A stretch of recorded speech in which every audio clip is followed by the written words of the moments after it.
Hello everyone. আজি মন্দিৰলৈ আহিছোঁ দেই।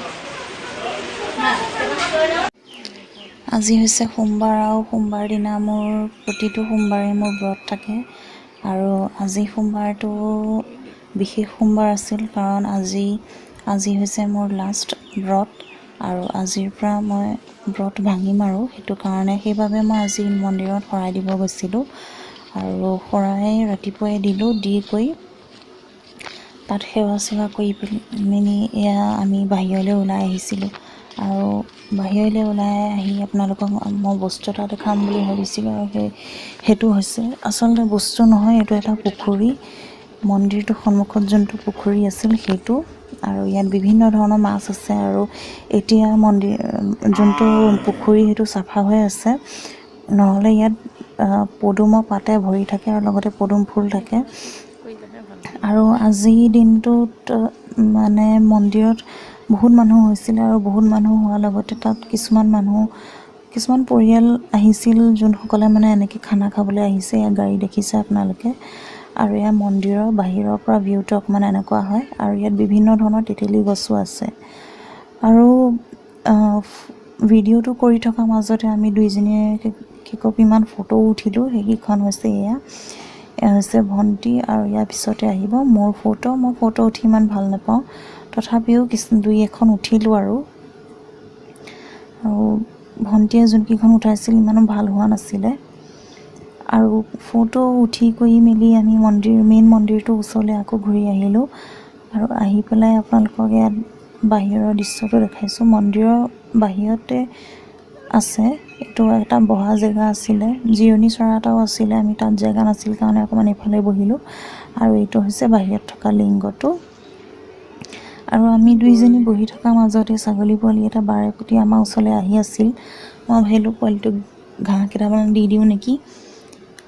ঘাঁহ সি খাই আছিলে, তথাপিও মই মোৰ হাতৰ পৰা দিম বুলি ভাবিছিলোঁ আৰু যোনটো দিছিলোঁ সেইটো প্ৰথমতে নাখালে, তাৰপিছত আকৌ বেলেগ এডাল ঘাঁহ বিচাৰি পেলাই দিলোঁ, সেইডাল তেওঁলোকে খালে। এইফালে স্কুটিকেইখন দেখিছেনে? আমি যেতিয়া আহিছিলোঁ সেইখিনিত মস্ত সাপ এডাল ওলাইছিল আৰু এয়া হৈছে মন্দিৰৰ ভিতৰত উঠা ফটো আৰু মন্দিৰলৈ যোৱাৰ পিছত ভিতৰলৈ সোমোৱাৰ পিছত সেয়া 12টা মানত এয়া হৈছে ভাত খোৱা এয়া প্ৰসাদ দিছিলে তাত। এয়া প্ৰসাদত আপোনালোকে দেখিছে বুট মগু আৰু ফলহা বস্তু কিবা কিবি আৰু তাৰপিছতে আমি যাবলৈ ওলালোঁ কাৰণ তাত যেতিয়া শৰাই দিলোঁ তাৰপিছত পূজা চূজা কৰি মেলি আমি ওলায়ো আহিলোঁ আৰু সময়ো হৈ গৈছিলে, সেইবাবে আমি ওলাই আহিলোঁ আৰু লগতে এয়া বাহিৰৰ পৰা অকণমান দেখাব লৈছোঁ আৰু এয়া ভণ্টিয়ে মোক আঁতৰৰ পৰা গৈ পেলাই ভিডিঅ' উঠাই আছিলগৈ। এয়া পথাৰখন সিহঁতক দেখাই দিছোঁ এবাৰ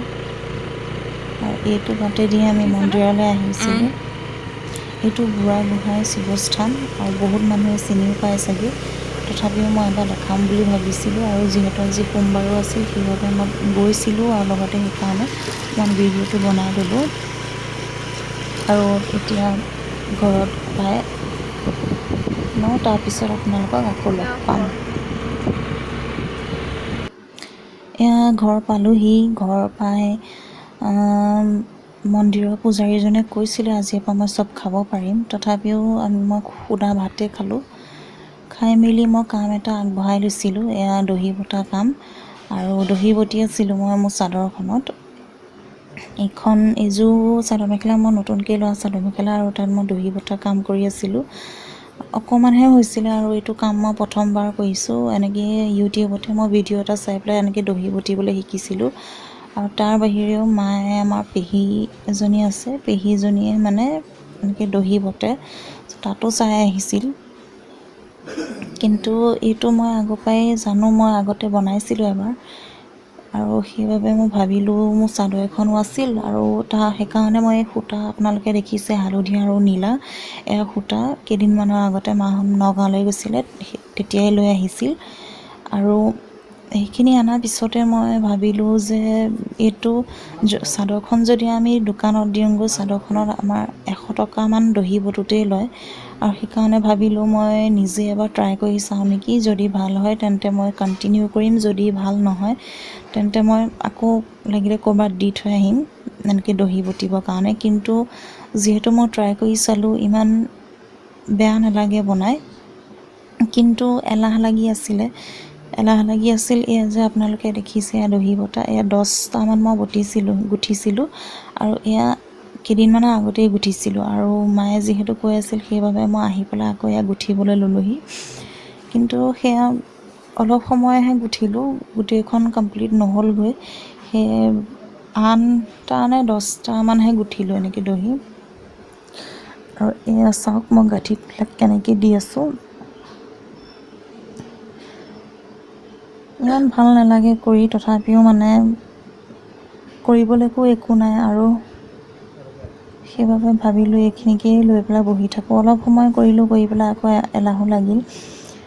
চাই থাকক আপোনালোকে ভিডিঅ'টো আৰু আজি মই দুপৰীয়া ধুনীয়া ৰেচিপি এটাও বনাইছিলোঁ মন্দিৰৰ পৰা আহি আৰু ৰেচিপিটো নন ভেজ ৰেচিপি নহয় এটা ভেজ ৰেচিপিয়ে তাত মই যোনখিনি বস্তু তাত ইউজ কৰিছোঁ সেইখিনি বস্তু আপোনালোকে চাই ল'ব তাৰ কোৱান্টিটিবিলাক বা কিদৰে মই ব্যৱহাৰ কৰিছোঁ সেইখিনি আপোনালোকে চাই ল'ব আৰু যিহেতু মোৰ ব্ৰত ভাঙিব লাগিছিল সেইবাবে মই তাত আদা নহৰু পিঁয়াজ চব এড কৰিছিলোঁ এনেও খাওঁ বাৰু তথাপিও আজি মানে দুপৰীয়াতে মই এনেকৈ বনালোঁ আৰু এয়া কৰোঁতে মোৰ এটা কথা পাতি বনাওঁতে মোৰ এটা দহি গুঠি হৈ গ'ল এয়া মই আপোনালোকক ওচৰৰ পৰা দেখাইছোঁ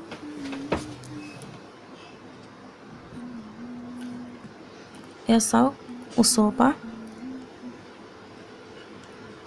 ভাল লাগিছেনে বাৰু দহিকেইটা আচলতে নীলাটো মই আৰু অলপ ল'ব লাগিছিলে কিন্তু প্ৰথমতেই নল'লোঁ আৰু প্ৰথমৰকেইটাত মানে সেয়া গুঠিয়ে দিয়া হ'ল সেইবাবে মই ভাবিলোঁ পিছৰকেইটাতো নিদিওঁ নেকি আৰু সেইবাবে নিদিলোঁ আৰু এয়া চাওক মই এটা ওচৰৰ পৰা দেখাইছোঁ ওচৰৰ পৰা মানে গোটেইটো নেদেখাওঁ আৰু অকণমান খালী সূতা এডাল কেনেকৈ লগায় সেইটোহে দেখাইছোঁগৈ এইটো চাই যাওক আপোনালোকে দহি গুঠাটো বহুত টান কাম নহয় এইটো বহুতেই ইজি আৰু মোৰ দহিকেইটাও বহুত মিহি আছিলে আৰু ৰেচিপিটোৰ কাৰণে এয়া হৈছে পিনাট বিলাহী আলুকেইটা লৈছোঁ ইফালে আদা নহৰু পিঁয়াজ আৰু জলকীয়া লৈ লৈছোঁ আৰু ইফালে এতিয়া মই পাকঘৰত আহি পেলাই যোনটো কেৰাহী আছিল কেৰাহীটো গৰম কৰি আলুকেইটা বাকলি ছাকলি অঁতৰাই দুপিচ কৰি পেলাই এয়া গৰম তেলত আহি পেলাই মই এয়া আলুখিনি অকণমান ফ্ৰাই কৰি ল'ম আলুখিনি কাটি কৰি মই আপোনালোকক দেখাব নোৱাৰিলোঁ কাৰণ নহ'লে ভিডিঅ'টো বহুত দীঘল হৈ গ'ল হয় আৰু আলুখিনি মই এনেকৈ ফ্ৰাই কৰি লৈছোঁ আৰু তাৰপিছত যোনখিনি পিঁয়াজ আদা নহৰু জলকীয়া বিলাহী আছিল সেইখিনি মই পেষ্টৰ কাৰণে তাত লৈ লৈছিলোঁ আৰু ইফালে আলুখিনিও মোৰ ফ্ৰাই হৈ গৈছিলে ফ্ৰাই হৈ যোৱাৰ পিছত যোনখিনি তেল বাছিল তাতে মই হিং দিলোঁ আৰু হিংখিনি দিয়াৰ পিছতে তাত দিছোঁ 1 চামুচমান জিৰা আৰু জিৰাখিনি অকণমান ফুটি উঠালে বা অকণমান ক'লা কৰি যোৱাৰ পাছতে আমি দি দিম যোনখিনি পেষ্ট আমি কৰি লৈছিলোঁ সেইখিনি মই ইয়াত পেষ্ট গোটেইখিনি ইয়াত দি দিম আৰু দি দিয়াৰ পিছত অকণমান আমি এইখিনি তাতে তেলতে অকণমান ভাজি ল'ব লাগিব ভাজি পেলাই মই ইয়াত দিছোঁ নিমখ নিজৰ সোৱাদৰ অনুসৰি নিমখটো আপোনালোকে দিলেই হ'ল আৰু তাৰপিছত দিছোঁ এয়া হালধি জলকীয়া পাউডাৰ আপোনালোকে যোনখিনি নৰ্মেল মছলা খায় ঘৰত সেইখিনি মছলা দিলেই হ'ল তাৰ বাহিৰে অন্য মছলা তেনেকুৱা স্পেচিয়েল মই একো দিয়া নাই ইয়াত স্পেচিয়েল এটা বস্তুৱে পৰিছে সেইটো হৈছে পিনাট মানে বাদামটো যোনটো মুংফলি বুলিও কয় আৰু সেইটো মই তিয়াই থৈছিলোঁ দেই গৰম পানীত তিয়াই দিয়াৰ পিছতহে এইটো পেষ্টটো ধুনীয়াকৈ হৈ পৰিছে পেষ্টখিনি দিয়াৰ পিছত সেইখিনি অকণমান ভাজি লোৱাৰ পিছত মই ইয়াত দৈ দি দিছোঁ ইয়াত এখন সৰু প্লেট 4 চামুচমান হ'ব দৈ ঘৰতে কৰা দৈ হয় আৰু এইখিনি দিয়াৰ পিছতো আমি গোটেইখিনি ধুনীয়াকৈ মিক্স কৰি ল'ব লাগিব আৰু ইয়াৰ কালাৰটো দেখিছেনে আপোনালোকে কিমান ধুনীয়া হৈ উঠিছে আৰু তাৰপিছত মই আধা চামুচমান ইয়াত চেনি দি দিছিলোঁ যাতে যোনবিলাক মছলা পাতি হয় বা সেইবিলাকৰ টেষ্টটো বেলেঞ্চ কৰিবৰ কাৰণে আৰু তাৰপিছত দি দিলোঁ আলুখিনি দিয়াৰ পিছত মই প্লেটত অকণমান ইয়াত পানী দি এড কৰি দিছিলোঁ আৰু ইয়াৰ গ্ৰেভিটো ইমান ঠিক হোৱা কাৰণটো আপোনালোকে গম পাইছেনে ইয়াত যোনটো আমি পিনাট দিছিলোঁ সেই পিনাটটোৰ কাৰণে ইয়াত মানে গ্ৰেভিটো বহুত ঠিক হৈ পৰিছিল আৰু খাবলৈ বহুত সোৱাদ হৈছিলে আপোনালোকে এবাৰ বনাই কৰি ট্ৰাই কৰি চাব এইটো বহুত টেষ্টি হৈছিল আৰু নিমখ অকণমান কম পাইছিলোঁ মই আৰু কম হোৱাৰ কাৰণে মই আৰু অকণমান লাষ্টত দি দিলোঁগৈ লাষ্টত দিছোঁ এয়া গৰম মছলা আৰু গৰম মছলা দিয়াৰ পিছত মোৰ যোনটো ৰেচিপি আছিল সেই ৰেচিপিটো অলমোষ্ট কমপ্লিট হৈ গৈছে আজি ভিডিঅ'টো ইমানখিনিলৈকে আছিলে যদি আপোনালোকৰ ভিডিঅ'টো চাই ভাল লাগিলে তেন্তে মোক কমেণ্টত জনাব আৰু এয়া দেখিলেনে মই লাষ্টত দি দিছোঁ অকণমান ঘিউ যাতে টেষ্টটো আৰু ভাল হৈ উঠে ভিডিঅ'টো ভাল লাগিলে লাইক শ্বেয়াৰ কমেণ্ট আৰু ছাবস্ক্ৰাইব কৰিবলৈ নাপাহৰিব থেংক ইউ